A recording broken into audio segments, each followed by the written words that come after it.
Israel அப்படிங்கிறது 1948 உருவாக்கப்பட்ட ஒரு நாடு. நம்ம இந்தியா பாகிஸ்தான் பிரிவினை 1947 நடந்தது மாதிரி பிரிட்டிஷ்காரன் என்ன பண்றானோ, எங்கெல்லாம் ஆட்சி அதிகாரத்தில் இருக்கிறானோ அங்கெல்லாம் விடுதலை கொடுக்கும்போது ஒரு பிரச்சனையை ஏற்படுத்திட்டு வரான்.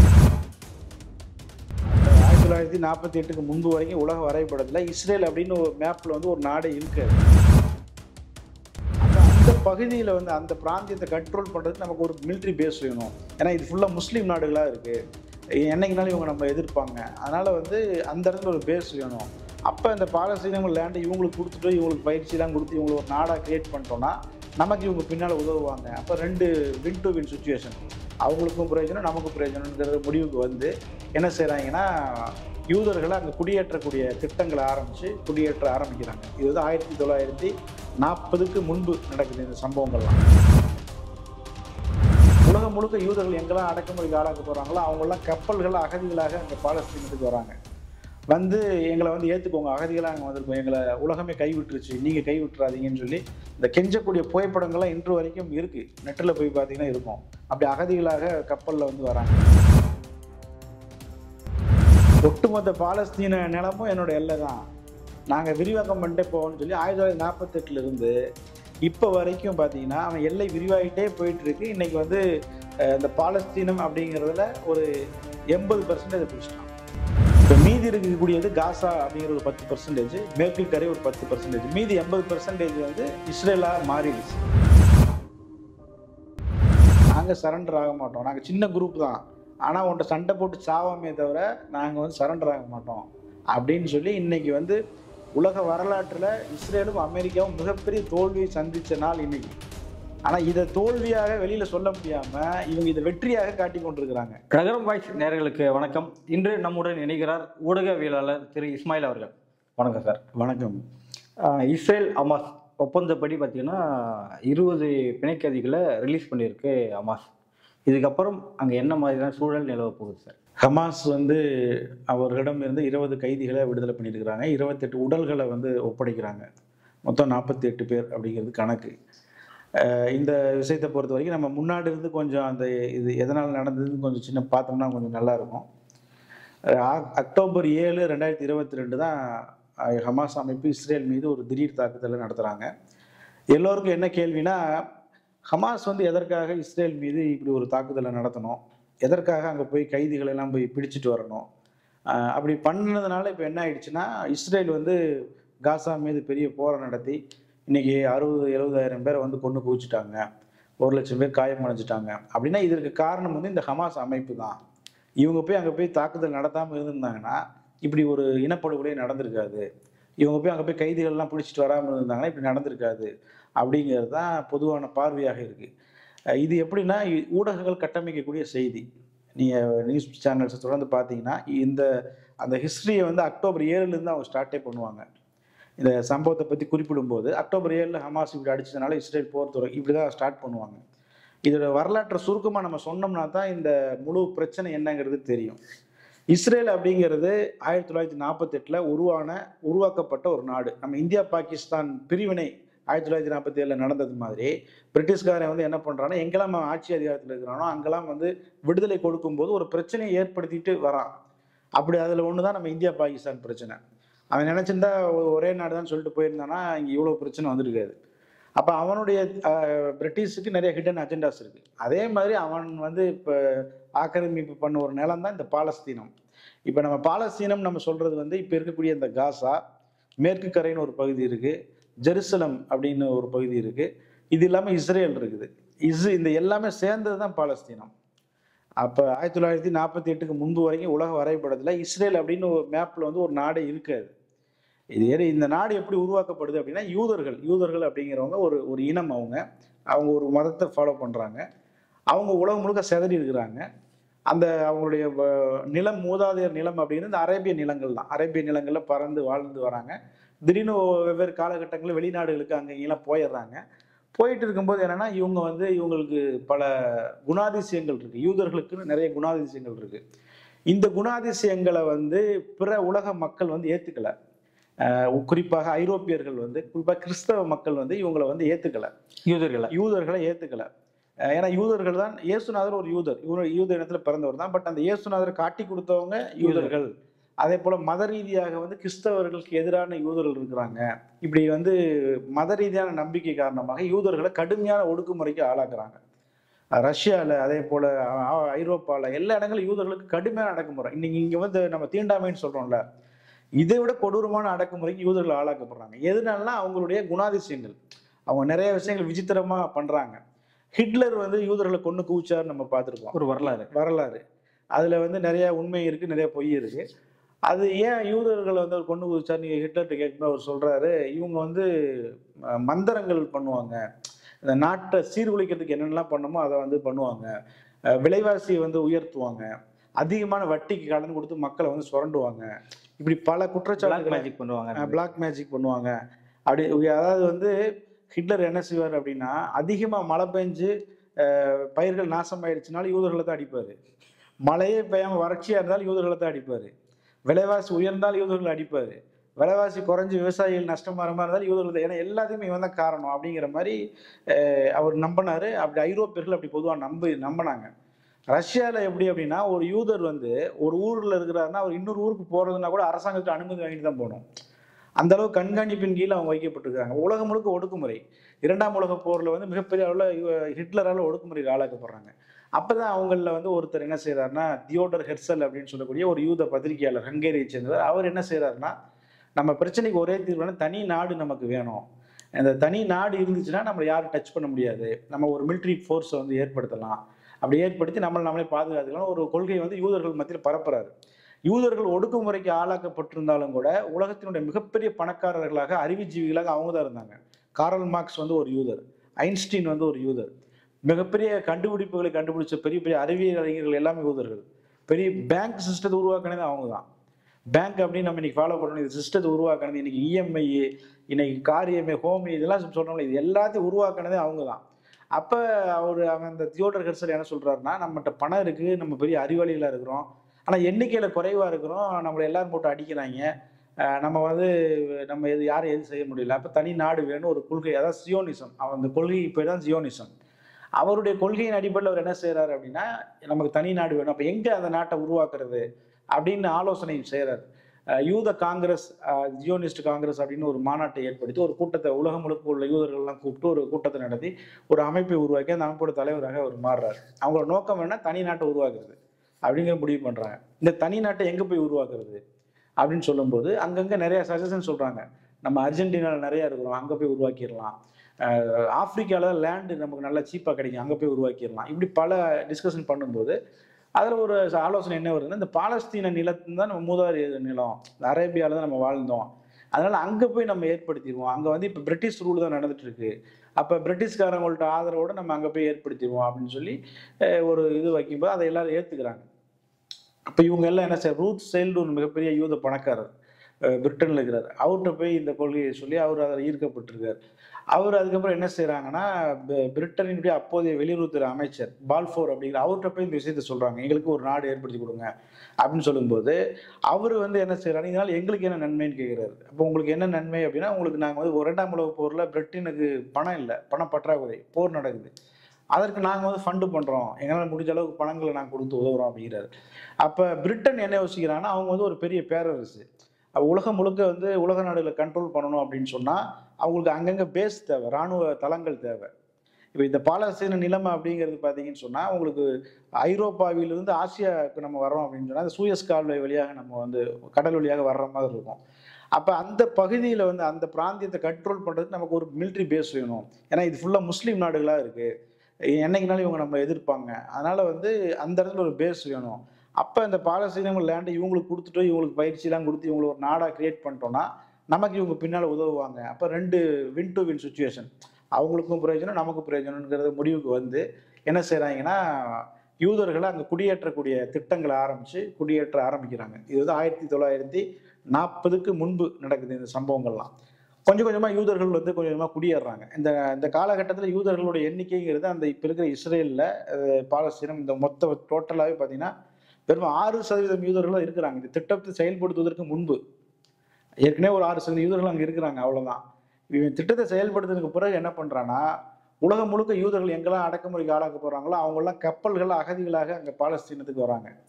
வந்து எங்களை வந்து ஏற்றுக்கோங்க, அகதிகளாக அங்கே வந்திருக்கோம், எங்களை உலகமே கைவிட்டுருச்சு, நீங்கள் கைவிட்டுறாதீங்கன்னு சொல்லி இந்த கெஞ்சக்கூடிய புகைப்படங்கள்லாம் இன்று வரைக்கும் இருக்குது. நெட்டில் போய் பார்த்தீங்கன்னா இருக்கும். அப்படி அகதிகளாக கப்பலில் வந்து வராங்க. அங்கே இருக்கக்கூடிய அரேபியர்களுக்கு என்னன்னா பெருசாக ஒரு விழிப்புணர்வு இல்லை. அது வந்து ஏன்னா அது துருக்கியினுடைய கண்ட்ரோலில் அந்த நிலப்பகுதி இருக்குது. அதற்கு பிறகு துருக்கியிடம் இருந்து அதை வந்து பிரிட்டன் கைப்பற்றுறாங்க. பிரிட்டன் காலனியாக இருக்குது. இப்போ அந்த மக்களுக்கு அங்கே என்ன நடக்குதுன்னு தெரியல. ஏதோ பிரிட்டன் நம்மளை ஆட்சி பண்ணிட்டு இருக்கு, நம்ம இருக்கிறோம், லேண்ட் இருக்குது, சொத்து இருக்குது, எல்லாம் இருக்குது, நம்ம இருந்துட்டு இருக்கிறோம். இவங்க வந்து இந்த காலி இது அதெல்லாம் கவர்மெண்ட் லேண்டு தானே. மீதி உள்ள நிலம் தனியார் சொந்தமான நிலங்கள் உங்கள் நிலம் உங்கள்கிட்ட இருக்கும், எங்கள் நிலம் என்கிட்ட இருக்கும். கவர்மெண்ட் நிலம்னு ஒன்று இருக்கும்ல, அது வந்து யார் அப்போ கவர்மெண்ட் பிரிட்டிஷ். அப்போ அந்த இடங்கள்ல கொண்டு வந்து இவங்களை வந்து என்ன செய்கிறாங்க, குடியேற்றுறாங்க இந்த யூதர்களை. இவங்க என்ன செய்கிறாங்கன்னா பாலஸ்தீனிடம் நிலங்களை காசு கொடுத்து கொஞ்சம் வாங்குறாங்க. கொஞ்சம் நிலங்களை வாங்கி என்ன பண்ணுறாங்கன்னா ஒரு குறிப்பிட்ட காலத்தில் ஃபேக்ட்ரி ஆரம்பிக்கிறோன்னு சொல்லி அங்கே வந்து உலகம் முழுக்க உள்ள யூத இளைஞர்களை கூட்டிகிட்டு வந்து முழு இராணுவ பயிற்சி கொடுக்குறாங்க. துப்பாக்கிகள் தயாரிக்கிறாங்க, வெடிகுண்டு எல்லாம் இவங்களுக்கு ஃபுல் சப்போர்ட் பண்ணுறது யாருன்னா பிரிட்டனும் மேற்கத்திய நாடுகளும் ஃபுல் சப்போர்ட் பண்ணி அவங்களுக்கு தேவையான பயிற்சி ஆயுதம் எல்லாம் கொடுக்குறாங்க. இந்த ஆப்போசிட்ல பாலஸ்தீனம்ங்கிற லேண்டுக்கு கவர்மெண்டே இல்லை. அங்கே கவர்மெண்ட்டே யாருன்னா பிரிட்டிஷ் கவர்மெண்ட் தான். அவன் சப்போர்ட்ல தான் இங்கே எல்லாம் நடந்துட்டு இருக்கு. எல்லாம் முடிச்சுட்டு என்ன பண்ணாங்க, 1948 ஒரு டிக்ளரேஷன் பண்ணுறாங்க. யூத நாடு உருவாகி விட்டது இஸ்ரேல் அப்படின்னு சொல்லி ஒரு அனௌன்ஸ்மெண்ட்டாக அந்த இஸ்ரேல் தலைவர்கள் பண்ணுறாங்க. பண்ணும்போது பார்த்தா அங்கே இருக்க அரேபியர்களுக்கு எதுவுமே புரியலை. ஏன்னா பிரிட்டிஷ் ஆட்சி பண்ணிட்டு இருக்கான், வெளியில் போகிறான், வெளியில் போனால் அது தனி நாடாக தானே இருக்கணும், திடீர்னு வந்து புதுசாக ஒரு நாடு வருதுங்கிறாங்க. யூதர்களுக்கு எதுவுமே புரியல. அப்போ சுற்றி இருந்த அரபு நாடுகள், சவுதி அரேபியா, ஜோர்டான், எகிப்து, இவங்க எல்லாம் சேர்ந்து மொத்தமாக சேர்ந்து என்ன பண்ணுறாங்கன்னா அந்த இஸ்ரேல் மீது அட்டாக் பண்ண போகிறோம், இதை நான் ஏற்றுக்க மாட்டோம், அது எப்படி எங்கள் லேண்டில் வந்து நீ வந்து ஒரு புது நாட்டை உருவாக்குவ, அகதிகளெல்லாம் கூப்பிட்டு வந்து பயிற்சி கொடுத்து எப்படி உருவாக்குவேன்னு சொல்லி அட்டாக் பண்ணான். இது எல்லாமே அங்கே இருக்கக்கூடிய யூத அந்த ஹக்கன்னா அப்படிங்கிற யூத தீவிரவாத குழு, அந்த குழு தான் இந்த வேலைகள்லாம் எல்லாம் செய்கிறாங்க. அந்த குழுவோட ஒரு உளவு பிரிவு தான் மொசாத் அப்படிங்கிற அந்த உளவு பிரிவு. இவங்களுக்கு வந்து பிரிட்டனோ மேற்கத்தினாலும் எல்லாமே சொல்லிட்டாங்க, உங்களை நாடுன்னு அனௌன்ஸ் பண்ணினா உனக்கு சண்டை போடுறதுக்கு வருவான், உங்களை வந்து அடிப்பான், நீ திருப்பி அடி, திருப்பி இப்போ அடி, இந்த எகிப்துலேருந்து இவ்வளோ பேர் வருவான், இங்கேருந்து இவ்வளோ பேர் வருவான். ஏன்னா அவன் பிரிட்டன் பேரரசில் அவனுக்கு தெரியும் ஒரு சண்டை நடந்தால் அதை எப்படி டீல் பண்ணுறது, எப்படி ஜெயிக்கிறதுன்னு அவனுக்கு தெரியும். எல்லாம் ஃபுல் செட்டப் பண்ணிடுறான். கரெக்டாக 48 தான் இந்த இஸ்ரேல் அப்படிங்கிற நாடு வந்து உருவாக்கப்படுது, அனௌன்ஸ் பண்ணுறாங்க. அனௌன்ஸ் பண்ணோன்னா இதில் வந்து ஐநா மன்றத்தில் வந்து பிரிட்டனோ அமெரிக்கா அந்த மாதிரி நாடுகள் வந்து அதை நாங்கள் ஆதரிக்கிறோம் அப்படின்னு சொல்லி அந்த நாட்டுக்கு அங்கீகாரம் கிடைக்க செய்கிறாங்க. இப்போ அரபிய நாடுகளுக்கு என்ன பண்ணுறதுன்னு தெரியல. அப்போ திடீர்னு போர் செய்யும் போது அவங்க அவ்வளோ பேர் திருப்பி அடிக்கிறாங்க. இவங்களுக்கு அது வரைக்கும் எதுவுமே தெரியல, உள்ள என்ன நடக்குன்னே தெரியல. திடீர்னு வந்து அடிக்கும் போது அவன் திருப்பி அடித்தவொடனே இவங்களால எதுவும் செய்ய முடியல. கடுமையான பதிலடி கொடுத்து அவன் என்ன பண்ணுறான்னா அந்த 1948 ஒரே இரவில் கிட்டத்தட்ட 500 பாலஸ்தீன நகரங்களை போய் பிடிக்கிறான் இந்த ஹக்கன்னாங்கிற தீவிரவாத குழு. 500 நகரங்களை பிடிச்சி அங்கேருந்து கிட்டத்தட்ட 6 லட்சம் பாலஸ்தீனர்களை அங்கேருந்து வெளியேற்றுறான். வீடுகள், அவங்களுடைய நிலங்கள் எல்லாத்தையும் பிடிக்கிட்டு வெறுங்கையோட போயிரு, இல்லைன்னா கொண்டுருவோம். பல ஆயிரக்கணக்கான பேர் கொல்லப்படுறாங்க. போகலைன்னா கொண்டுருவோம், உடனே உயிரை காப்பாற்றினா நீ போயிருங்கிறான். அப்படி பாலஸ்தீனர் முதல் இடம்பெயர்வு வந்து அது 1948 நடக்குது. அதில் கிட்டத்தட்ட 6 லட்சம் பாலஸ்தீனியர்கள் வந்து வெளியேற்றப்படுறாங்க சொந்த இடத்துலேருந்து. அவன் ஒரு மேப்பு போடுறான், இதெல்லாம் இஸ்ரேல், இதுக்குள்ளே யாரும் வரக்கூடாது அவ்வளோதான் அப்படின்னு மேப் போடுறான். அன்னைக்கு அவன் போட்ட மேப் 1948 இப்போவும் கூட அந்த நெட்டில் அந்த சீன் இருக்கும். அப்போ போட்டது ஒரு சின்ன பகுதி. இப்போ இருக்கிற இஸ்ரேல்லேருந்து வெறும் 40% பகுதி தான் அப்போ இஸ்ரேல் 1948.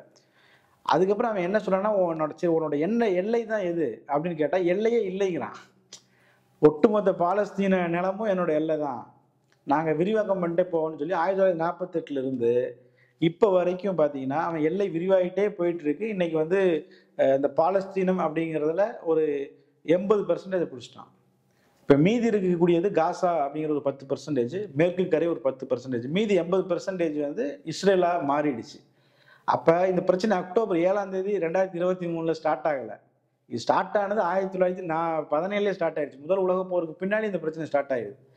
அப்போ என்னன்னா அந்த மக்கள் பாலஸ்தீனியர்கள் அந்த அந்த லேண்டிலிருந்து விரட்டப்பட்டவர்கள் அவங்க வந்து தங்களுடைய நாட்டை மீட்கணும். அட்லீஸ்ட் இருக்கிற இப்போ அவங்க என்ன சொல்றாங்கன்னா, நீ இஸ்ரேல் கிரியேட் பண்ணிட்ட, ஓகே, எங்கள் நிலங்கள்லாம் பிடிக்கிட்ட, மக்களை வெளியே எல்லாம் ஓகே தான். இப்போ இருக்கிற நிலம் இருக்குல்ல, இந்த காசான்னு ஒரு நிலம் இருக்குது சின்னதாக, மேற்கு கரைன்னு ஒரு சின்ன நிலம் இருக்குது, ஜெருசலம்னு ஒரு சின்ன நிலம் இருக்குது, இந்த மூணையும் சேர்த்து எங்களுக்கு ஒரு தனி நாடாக கொடுத்துரு அப்படின்னு அவங்க கேட்குறாங்க. அதை கூட இவன் வந்து அனுமதிக்க முடியாது, அதுவும் அதையும் நாங்கள் தான் இப்போ இப்போதைக்கு நீங்கள் இருந்துக்கோங்க, நாங்கள் அதை கேப்சர் பண்ண போகிறோம், அகண்ட இஸ்ரேல் நாங்கள் உருவாக்க போகிறோம், அதனால் வந்து உங்களை வந்து நாங்கள் அனுமதிக்க முடியாது அப்படின்னு சொல்கிறான்.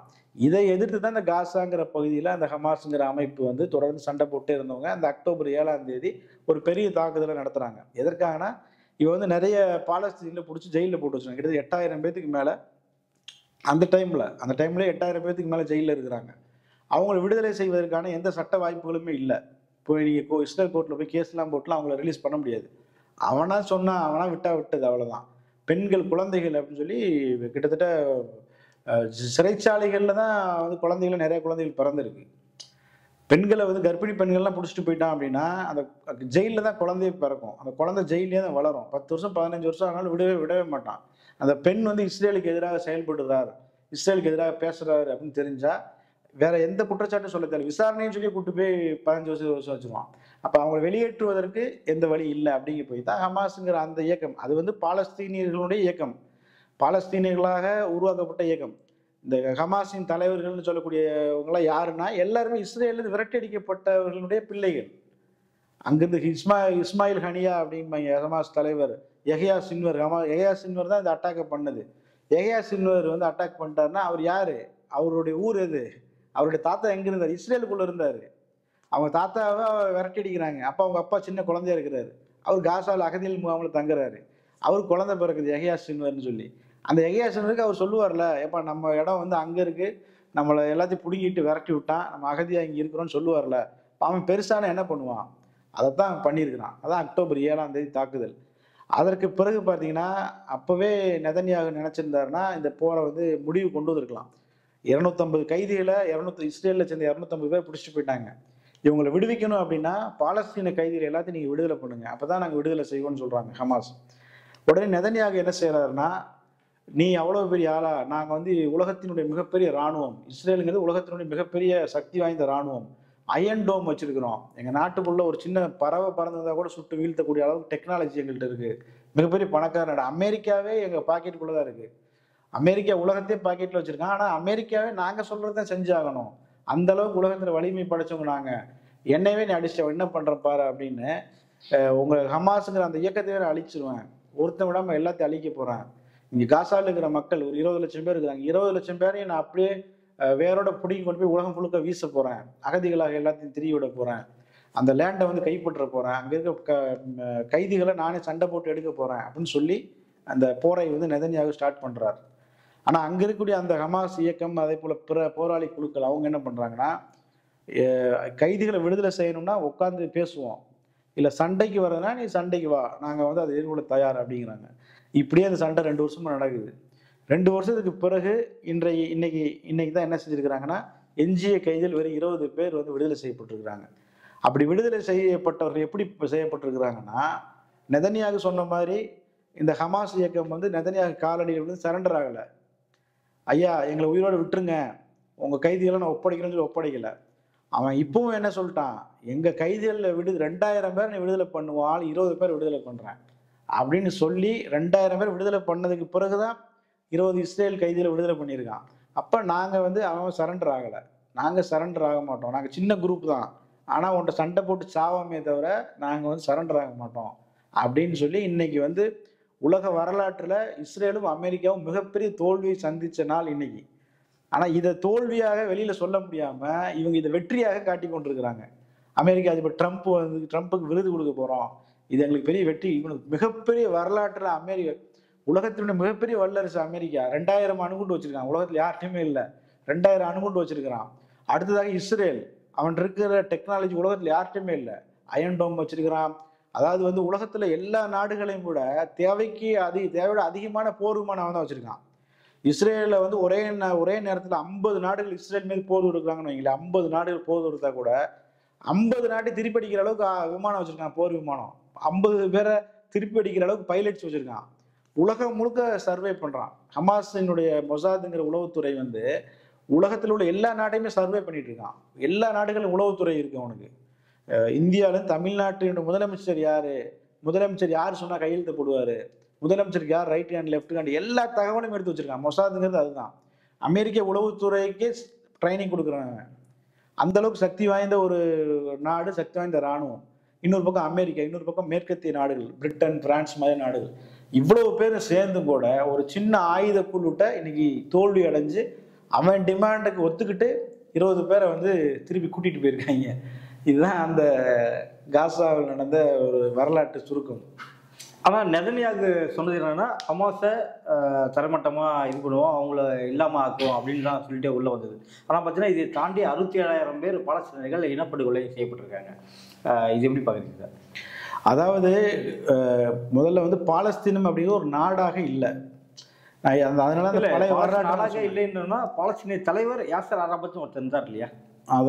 அதான் அந்த வரலாறு என்ன அப்படின்னா, பாலஸ்தீனியர்களுக்குன்னு ஒரு கவர்மெண்ட்டே இல்லை. கவர்மெண்ட்டை ஃபார்ம் பண்ணவே இவன் விடலை. இந்த பாலஸ்தீன நிலத்தை போய் எல்லாம் என்ன பண்ணுறான்னா, ஒட்டுமொத்த பாலஸ்தீன நிலத்தையும் போய் கேப்சர் பண்ணுறான். இஸ்ரேல் போய் கேப்சர் பண்ணி இவன் இஸ்ரேல் அப்படிங்கிற அந்த ஒரு குறிப்பிட்ட வரைபடத்தை வரைஞ்சி இதெல்லாம் இஸ்ரேலு, இதில் நாங்கள் தான் இருப்போம், நீங்கள்லாம் வெளியேறுங்கன்னு சொல்லி என்ன செய்கிறான், பாலஸ்தீனில் வெளியேற்றுறான். அப்படி வெளியேறவங்க எந்த நாட்டுக்கு போவாங்க? ஏதோ ஒரு நாட்டுக்கு போகணும். பக்கத்தில் உள்ள சிரியாவுக்கு போகிறாங்க, ஜோர்டானுக்கு போகிறாங்க, இது மாதிரி சில நாடுகளுக்கும் போகிறாங்க. இது இல்லாமல் இன்னொரு எல்லையை அவன் வகுக்கிறான், பாலஸ்தீன எல்லைன்னு ஒன்று வகுக்கிறான். இந்த பாலஸ்தீன எல்லைக்குள்ளே பாலஸ்தீனில் இருந்துக்கோங்க, அந்த எல்லைக்குள்ளே இஸ்ரேலுக்கு ஒரு நாடு இருக்கும். சொல்லுறது போய்ங்களா, இஸ்ரேலுக்கு ஒரு நாடு இருக்கும், அந்த இஸ்ரேல் நாட்டை சுற்றி ஒரு வளையமாக இருக்கும், அதுதான் பாலஸ்தீனம். அந்த வளையத்தை யார் கண்ட்ரோல் பண்ணா அதை அவன் தான் பண்ணுவான். இஸ்ரேல் இராணுவங்கிறது இஸ்ரேலை மட்டும் இது பண்ணாது. இஸ்ரேலுக்குள்ளே இப்போ இஸ்ரேலுக்குள்ளே நீங்கள் போனால் இஸ்ரேல்கிட்ட பாஸ்போர்ட் வாங்கணும், பாலஸ்தீனத்துக்குள்ளே போனாலும் இஸ்ரேல்கிட்ட தான் பாஸ்போர்ட் வாங்கணும். புரியுதுங்களா உங்களுக்கு? நீங்கள் பாலஸ்தீனத்துக்குள்ளே இஸ்ரேல் அனுமதி இல்லாமல் நீங்கள் வான் வழியாகவும் போக முடியாது, கடல் வழியாகவும் போக முடியாது, தரை வழியாகவும் போக முடியாது. அந்த பார்டரே அவன் தான் கண்ட்ரோல் வச்சுருக்கான். உங்களுக்கு சொல்கிறது விளங்குதுங்களா? பாலஸ்தீனம் நம்ம பேருக்கு தான். நம்ம பாலஸ்தீன அதிபர் இப்போ மஹமூத் அப்பாஸ் வீட்டுக்கு வெளியில் யார் நிற்பா? இஸ்ரேல் ராணுவம் தான் நிற்கும். இஸ்ரேல் அந்த பகுதி வந்து இஸ்ரேல் கண்ட்ரோலில் தான் இருக்குது. ஒட்டுமொத்த பாலஸ்தீனம் 3 பகுதியாக இருக்குது. ஒன்று மேற்கு கரை, இன்னொன்று காசா, இன்னொன்று வந்து வெஸ்ட் இது அதாவது ஜெருசலம். சரிங்களா? இந்த 3 இதில் வந்து காசாவை மட்டும்தான் ஹமாஸ் கேப்சர் பண்ணுறாங்க. ஹமாஸ் இயக்கம்ங்கிறது 1980களில் ஆரம்பிக்கப்படுது. அதற்கு முன்பு தான் யாசர் அரஃபாத்துங்கிற ஃபத்தா அமைப்பு இருந்துச்சு. இந்த ஃபத்தா அமைப்பு அவர் யாசர் அரஃபாத் என்ன செய்கிறாருன்னா, சைனா ரஷ்யாவோட ஆதரவோட அவர் வந்து இஸ்ரேலுக்கு எதிராக தாக்குதல்கள் தொடர்ந்து நடத்தி கொண்டே இருக்கிறார். அப்போ ஒரு கட்டத்தில் வந்து என்னென்னா ஒப்பந்தம் போட்டுருவோம், அமைதி ஒப்பந்தம் போட்டுருவோம், ஓஸ்லோ ஒப்பந்தம் அதுக்கு பேர். அதில் என்ன அப்படின்னா, இஸ்ரேலை வந்து பாலஸ்தீனை ஒரு நாடாகவே ஏற்றுக்கல. அது வரைக்கும் இஸ்ரேலுங்கிறது ஒரு நாடே கிடையாது, அது எங்களுடைய லேண்டை நீ வச்சிருக்கிற. புரியுங்களா? இப்போ இந்த வீடு இருக்குது, இந்த வீட்டிலேருந்து உங்களோட வீடு இது, உங்களை வந்து நான் வந்து வெளியேற்றிட்டேன். நீங்கள் வந்து வீட்டினுடைய வராண்டாவில் நீங்கள் போய் இருக்கிறீங்க. சரிங்களா? இப்போ நீங்கள் என்ன சொல்லுவீங்க? இது ஏன் வீடு, இது ஒரு வீடு கிடையாது, இது ஏன் வீடு, நான் அதனால் இங்கே இருக்கிறேன் அப்படின்னு சொல்லிட்டு இருப்பீங்க. நான் என்ன நினைக்கிறேன், இவர் முழுசாக வெளியேற்றிட்டு இவர் இப்போ எல்லாத்தையுமே சொல்லிடுவார், இவர் இங்கே கேட்டுக்குள்ளேயே இருக்கட்டும் அப்படின்னு சொல்லி உங்களை வச்சுருக்கேன். இப்போ நீங்கள் என்ன பண்ணுறீங்கன்னா, உங்கள்கிட்ட வந்து ஒருத்தர் சமாதானம் பண்ணுறாரு, ஏங்க நீங்கள் வந்து என்ன பண்ணுங்க, இது இவர் வீடு தானே ஒத்துக்கோங்க, அவரோட வீடான ஒத்துக்கோங்க, உங்களுக்கு கீழே ஒரு சின்ன ரூம் தந்துடுறோம் அப்படிங்கிறாரு. சரிங்களா? அப்போ நீங்கள் நினைக்க எதுவுமே இல்லாமல் வராண்டாவில் இருக்கிறது ஒரு சின்ன ரூமாவது நமக்கு கிடைச்சி நம்ம அங்கேருந்துட்டு இவனை ஃபைட் பண்ணுவோம் அப்படின்னு நீங்கள் என்ன பண்ணுறீங்க, ஆமாங்க இவரோட வீடு தாங்க இது அப்படின்னு ஒத்துக்கிறீங்க. ஒத்துட்டு சைன் பண்ணுறீங்களா? இதுதான் ஓஸ்லோ ஒப்பந்தம். யாசர் அரஃபாத் அந்த ஒப்பந்தத்தை கையெழுத்து போடுறாரு. அது வரைக்கும் பாலஸ்தீனில் என்ன பண்ணுறாங்கன்னா, இஸ்ரேல் நாட்டை ஏற்றுக்கவே இல்லை. அவங்க இஸ்ரேல் ஒரு நாடை அங்கீகரிக்கவே முடியாதனால இது எங்கள் நிலம், நாங்கள் இதை எப்படினாலும் கேப்சர் பண்ணிடுவோங்கிறாங்க. அப்போ வெளியே எல்லா நாடுகளும் சேர்ந்து என்ன பண்ணுறாங்கன்னா, யாசர் அரஃபாத்திட்ட போய் பேசி, நீங்கள் அப்பெல்லாம் சொல்லாதீங்க, உங்களுக்கு கொஞ்சம் லேண்டு கொடுத்துட்றோம், இந்த காசா கொஞ்சம், இந்த மேற்கு கரையில் கொஞ்சம், இந்த ஜெருசலமில் கொஞ்சம், இதெல்லாம் கொஞ்சம் இடம் கொடுத்துட்றோம், இந்த இடத்துல நீங்கள் இருந்துக்கோங்க. இஸ்ரேல் வந்து அவன் தனியாக இருந்துக்கிட்டோம், நீங்கள் இஸ்ரேல் ஒரு நாடாக அங்கீகாரம் பண்ணிடுங்க, இஸ்ரேல் ஒரு நாடு தான் ஒத்துக்கோங்க. இஸ்ரேல் வந்து உங்களை வந்து என்ன பண்ணுவாங்க, பாலஸ்தீன் அத்தாரிட்டின்னு சொல்லி ஒத்துக்கிறாங்க. அத்தாரிட்டினா ஒரு அமைப்பு, ஆர்கனைசேஷனாக உங்களை ஏற்றுக்குவாங்க. இஸ்ரேல் கூட பேச்சுவார்த்தை நடத்தணும்னா நீங்கள் போய் பேசிக்கலாம். ஏன்னா உங்களுக்கு என்னென்ன பிரச்சனை இஸ்ரேலோட இருக்கோ அதெல்லாம் நீங்கள் பேசி தீர்ப்பதற்கு ஒரு அமைப்பு, அந்த அமைப்பை வந்து இஸ்ரேல் வந்து கவர்மெண்ட்டாக ஏற்றுக்கும். அதே போல் உலக நாடுகள் எல்லா நாடுகளும் என்ன பண்ணுவாங்கன்னா, அந்த பாலஸ்தீன் அத்தாரிட்டிங்கிற ஒரு அமைப்பு, அது ஒரு இப்போ நாம் தமிழர் கட்சி மாதிரி வச்சுக்கலாம் ஒரு பேச்சுக்கு, அது ஒரு கட்சி, அந்த கட்சியை வந்து ஒரு நாடாக ஏற்றுக்குவாங்க உலக நாடுகள். அந்த கட்சிக்கு வந்து ஒரு குறிப்பிட்ட நிலப்பகுதி இருக்கும், அந்த நிலப்பகுதிக்கு நீங்கள் தான் வந்து ரூலர். அப்படி நாங்கள் ஒரு செட்டப் பண்ணி தந்துடுறோம், இஸ்ரேலை நீங்கள் ஒத்துக்குங்கன்னு சொன்னோன்னே யாசர் அரஃபாத் அதை ஏற்றுக்கிறார். தான் ஓஸ்லோ ஒப்பந்தம். இப்போ ஓஸ்லோ ஒப்பந்தத்தினுடைய முக்கியமான சரத்து என்னென்னா, இஸ்ரேலுடைய அந்த எல்லை அந்த டைமில் அது போடுறாங்க 1994 நான் நினைக்கிறேன். அதை போடும்போது அந்த இஸ்ரேலோட எல்லை எதுவோ அந்த எல்லையோடு நின்றுக்கணும், கூடுதலாக எந்த பகுதியும் கேப்சர் பண்ணக்கூடாது அப்படிங்கிறது ஒப்பந்தத்தோட முக்கியமான சரத்து. அதே மாதிரி இந்த பாலஸ்தீன் அத்தாரிட்டிங்கிற அமைப்பை வந்து ஏற்றுக்கணும். அதை தனி நாடாக உருவாவதை இஸ்ரேல் ஏற்றுக்கணும். அந்த பாலஸ்தீனங்கிற தனி நாடு வந்து உருவாகணும். அந்த நாட்டுக்கு இராணுவம் வந்து உருவாக்கப்படணும். கடல் எல்லை, வான் எல்லை, எல்லா எல்லையும் அவங்க உருவாக்குவாங்க. ஒரு நாடாக இஸ்ரேல் அதை ஏற்றுக்கணுங்கிற மாதிரி அதை ஒப்பந்தம் போடுறாங்க. இவன் சரின்னு சொல்லி போட்டு அதுக்கப்புறம் என்ன பண்ணுறான்னா, யாசர் அரஃபாத் இறந்துடுறாரு. யாசர் அரஃபாத் மர்மமான முறையில் இறந்துடுறாரு. அதற்கு பிறகு இவன் வந்து அதை பெண்டிங்லேயே போட்டுறான். பாலஸ்தீனில் எங்களை ஏற்றுக்கிட்டாங்க பாருங்க, தனி ஏற்றுக்கிட்டாங்க. ஆனால் அவத பாலஸ்தீன் நிலத்தை நாங்கள் தனி நாடாக ஏற்றுக்க முடியாது, நாங்கள் தொடர்ந்து ஆக்கிரமிப்பு பண்ணிட்டு தான் இருப்போம்னு சொல்கிறான். இந்த ஓஸ்லோ ஒப்பந்தம் வந்து பாலஸ்தீனர்களை ஏமாற்றிடுச்சு, இதனால எந்த பிரயோஜனம் இல்லை அப்படின்னு சொல்லி தான் ஹமாஸுக்கு அந்த இயக்கமே உருவாகுது காசாவில். அப்போ வந்து அந்த காசா அப்படிங்கிறது இந்த யாசர் அரஃபாத்தினோட அமைப்பு. அவருக்கு பிறகு மஹமூத் அப்பாஸ்னு ஒருத்தர் வர்றாரு, இப்போ வரைக்கும் இருக்கிறார். அவருடைய கண்ட்ரோலில் காசா இருக்குது. காசா, மேற்கு கரை, ஜெருசலம் இதெல்லாம் அவர் கண்ட்ரோலில் இருக்குது. அவங்க நிர்வாகம் பண்ணுறாங்க. இவங்களுக்கு ஃபண்டு யார் கொடுக்குறா? அமெரிக்காவும் இஸ்ரேல் தான் கொடுக்குறாங்க. அந்த நிலப்பகுதியெல்லாம் நீங்கள் மேனேஜ் பண்ணிக்கோங்க, தண்ணி வேணுமா நாங்கள் கொஞ்சம் இஸ்ரேல்லேருந்து தரோம். அவன் லேண்டு தான் அது, அவனுடைய ஆறு தான் அது, புரியுங்களா? அவன் குழந்தை அதை போய் கேப்சர் பண்ணிவிட்டு அதுலேருந்து உங்களுக்கு கொஞ்சம் தண்ணி தரோம், அதுலேருந்து கொஞ்சம் மின்சாரம் நாங்கள் தயாரித்து உங்களுக்கு தரோம், இப்படி உங்களுக்கு சின்ன சின்ன சலுகைலாம் தந்துடுறோம். நிர்வாகத்துக்கு காசு இல்லையா, நாங்கள் காசும் தரோம். ஏன்னா அவன் லேண்டை தான் அவ்வளோ பெரிய லேண்ட் ஆட்டை போட்டானே, அதுலேருந்து கொஞ்சம் காசும் உங்களுக்கு தரோம், நீங்கள் நிர்வாகம் பண்ணுங்க பண்ணுறான். அப்போ பாலஸ்தீனியர்கள் என்ன நினைக்கிறாங்கன்னா, ஏன்னா எங்களை பார்த்தா இழிச்சா என்ன தெரியுதா, எங்கள் நிலத்தை கைப்பற்றிட்டு நீயா ஒரு தலையாட்டி ஒருத்தனை போட்டு நிர்வாகம் பண்ணுவோம், நாங்கள் கேட்கணுமான்னு சொல்லிட்டு தான் ஹமாஸுங்கிற இயக்கம் உருவாகுது. உருவாகி அவங்க என்ன செய்கிறாங்கன்னா, இஸ்ரேலை ஏற்றுக்க முடியாதுன்னு சொல்லி திரும்பி அனௌன்ஸ் பண்ணுறாங்க. யாசர் அரஃபாத் போட்ட ஒப்பந்தம்லாம் செல்லாது, எங்களுக்கு அதெல்லாம் தெரியாது, இது எங்கள் லேண்டு, இங்கே வந்து நாங்கள் செயல்படுவோம்னு சொல்லும்போது அந்த இயக்கத்துக்கு மிகப்பெரிய ஆதரவு அந்த மக்கள்கிட்ட கிடைக்குது. எந்த அளவுக்கு ஆதரவு கிடைக்குது அப்படின்னு சொன்னால், 2006 எலெக்ஷன் நடக்குது. பாலஸ்தீன பகுதியில் முழுக்க எலெக்ஷன் நடக்குது. அங்கே யாருக்கு மக்கள் ஓட்டு போகிறாங்கன்னு பார்ப்போமேன்னு சொல்லி ஒரு எலெக்ஷன் நடத்துகிறாங்க. நடத்தும்போது பார்த்தா ஒட்டுமொத்த பாலஸ்தீனம் ஹமாஸுக்கு ஓட்டு போட்டாங்க. ஹமாஸ் தலைவர் இஸ்மாயில் ஹனியாங்கிறவர் கொல்லப்பட்டார் இப்போ ஈரானில். அவர் தான் பாலஸ்தீன் பிரதமராக தேர்வு செய்யப்படுறாரு.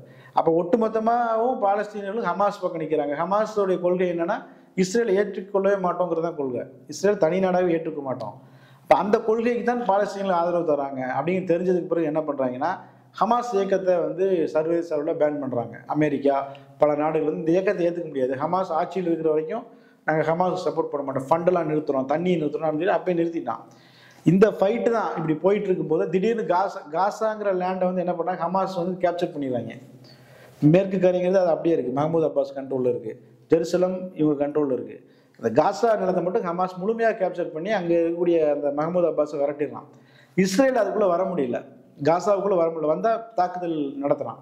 அப்போ இஸ்ரேல் என்ன பண்ணான்னா விலகி போயிட்டான், காசாவை தனியாக விட்டுருவோம்னு சொல்லி விட்டுறான். காசாவுக்குள்ளே என்ன பண்ணுறாங்க, ஹமாஸ் வந்து சுரங்கங்களை தோன்றாங்க. ஏன்னா வான்வெளியில் அட்டாக் பண்ணிடுவான். நீங்கள் தரையில் எது பண்ணாலும் மேலேருந்து அட்டாக் பண்ணி அழிச்சிடுவான். இப்போ மேலேருந்து குண்டே போட்டாலும் அஃபெக்ட் ஆகாத அளவுக்கு கீழே கிரவுண்டில் வந்து தோண்டி உள்ள அடியில் ஒரு பெரிய சிட்டியே ஏற்படுத்துறாங்க, காசா மெட்ரோன்னு சொல்லி. காசா முழுக்க வந்து தரைக்குள்ளே ஒரு நகரம் இருக்குது. அப்படி ஒரு சிஸ்டத்தை ஏற்படுத்தினாங்க. கடினமாக உழைச்சி பயங்கரமாக இது பண்ணி உருவாக்கி உள்ளுக்குள்ளே ஏவுகணை தயாரிக்கிறாங்க, ராக்கெட் தயாரிக்கிறாங்க, எல்லாம் பண்ணி ஈரான் உதவி பண்ணுது, சில நாடுகள் உதவி பண்ணுறாங்க, துருக்கி மாதிரி நாடுகள். அப்போ இதெல்லாம் பண்ணி என்ன பண்ணிட்டாங்கன்னா, ஒரு பெரிய ஃபோர்ஸாக உருவாகி அவன் வந்து டிமாண்ட்ஸ் வந்து ஸ்ட்ராங்காக வைக்கிறான் முன்னாடி. இப்போ எங்களுக்கு வந்து முதல் வேலையாக வந்து கைதிகளை வந்து விடுதலை பண்ணும்போது அவன் வந்து விடுதலை பண்ண மாட்டோன்னு சொல்லும்போது தான் இந்த தாக்குதல்ங்கிறது நடக்குது. அப்போ என்னென்னா, பாலஸ்தீனத்துக்குன்னு இராணுவம் கிடையாது, அங்கே இருக்கக்கூடிய போராளி குழுக்கள் தான். இந்த குழுக்களுக்கு உலக நாடுகள் வந்து அங்கீகாரம் கொடுக்கல. இவங்களால வந்து எந்த வெப்பன்ஸும் வெளியிலேருந்து வாங்க முடியாது. இவங்களால வந்து அவங்கள்ட்ட ஒரு விமானம் கூட கிடையாது. இஸ்ரேல் 70,000 பேர் கொன்னா அப்படின்னா, அந்த இஸ்ரேலுடைய விமானம் வந்து F-16 விமானம் வச்சிருக்கான், F-32 விமானம் வச்சிருக்கான். அதெல்லாம் 25,000 அடிக்கு மேலே பறக்கக்கூடியது, கிட்டத்தட்ட 50,000 அடி வரைக்கும் பறக்கும். அங்கே அவ்வளோ தூரத்தில் பறக்கக்கூடிய விமானத்தை வந்து தரையிலிருந்து தாக்குதல் பண்ணுறதுக்கு உலகத்தில் இதே கிடையாது, வெப்பன்ஸே இல்லை. அந்த மாதிரி அவன் தயாரித்து வச்சுருக்கான். அப்போ ஒரு சாதாரண போராளி குழு எப்படி வந்து இந்தியாட்டே கிடையாது சொல்லப்போனால், F-16 X-32 விமானங்களை தடுத்து அட்டாக் பண்ணுற அளவுக்கு இந்தியா மாதிரி நாடுகள்கிட்டே பெருசாக வெப்பன்ஸ் இல்லை. நம்ம வாங்கணும்னாலும் யார்கிட்ட வாங்கினா அமெரிக்காட்ட போய் வாங்கணும்.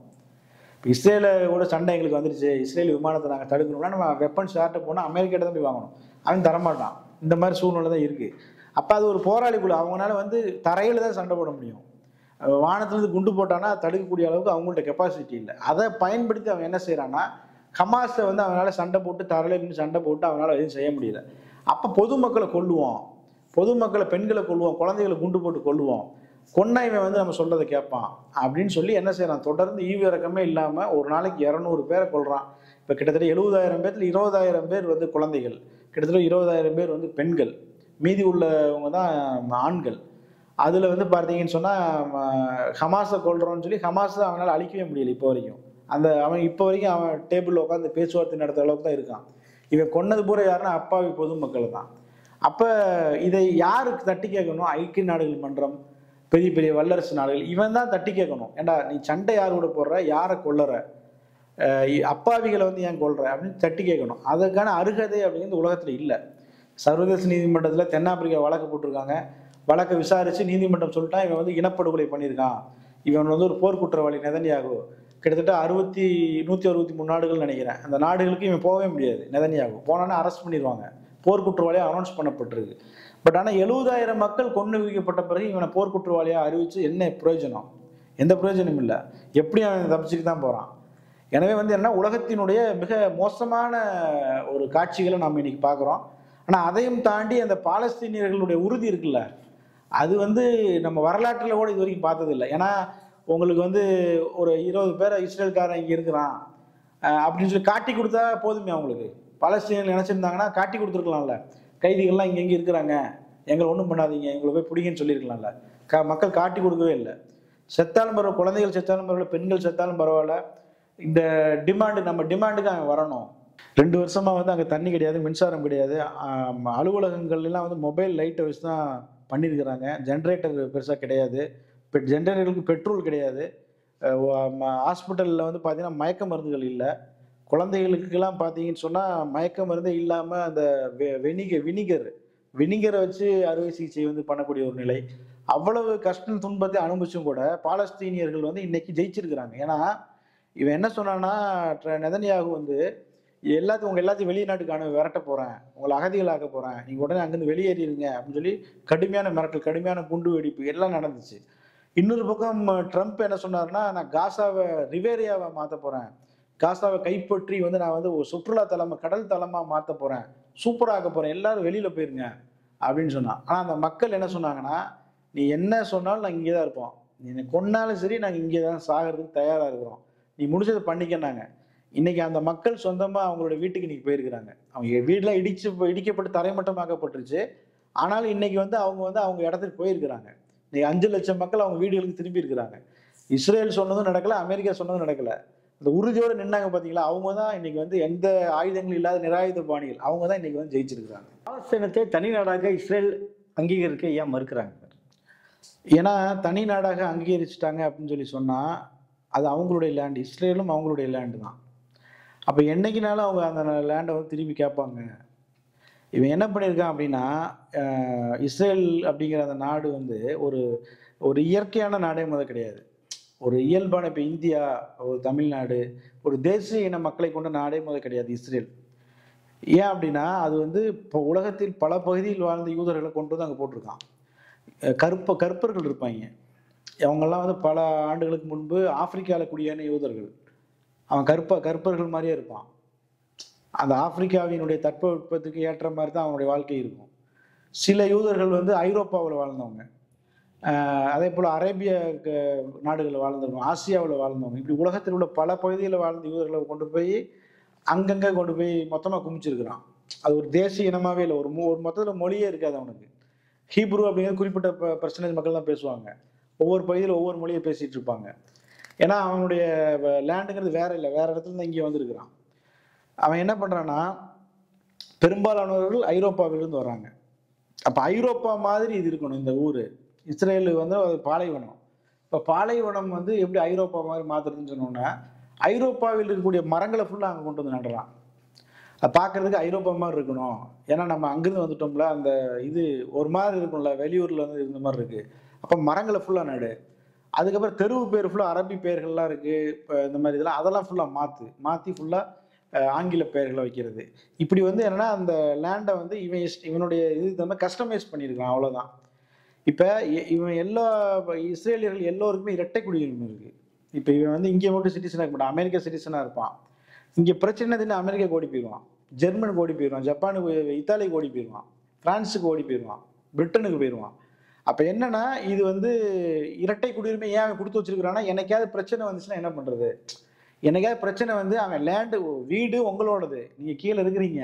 என்னைக்குனாலும் வந்து நீங்க என்னைய வந்து அடிப்பீங்க. புரியுதுங்களா? இதுல உங்களுக்கு ரூம் குடுத்துட்டேன். இப்ப ரூம் குடுத்தது பத்தாதுன்னு சொல்லி உங்களுக்கு இன்னும் நான் தேவையான செக்யூரிட்டி எல்லாம் குடுத்துட்டா நீங்க என்ன பண்ணுவீங்க? என்னதான் அது நம்ம வீடு தான். நம்ம எப்படினாலும் அத கேப்சர் பண்ணணும். நீங்க மேல வந்துருவீங்க. அப்ப என்ன ஆகும் அப்படின்னா, நான் வெளியில போற மாரி ஆயிரும். அப்ப நான் வெளியில போறதுக்கு எனக்கு ஒரு இடத்த ஏற்பாடு பண்ணி நான் வச்சுட்டு வந்திருக்கேன். அதான் இரட்டை குடியுரிமை. இப்ப திடீர்னு வந்து மொத்தமா அட்டாக் பண்ணி ஏதாவது ஏன்னா ஃபுல்லா அரபு நாடுகள் இருக்கு. ஏதாவது ஒண்ணு நடந்து நம்ம விரட்டிட்டானா என்ன பண்றது? அப்ப அங்க குடியுரிமைகள தொறக்காதீங்க. அந்த நாடுகள்ட்ட பேசி, நாங்க இங்கேயே சிட்டிசனா இருப்போம்.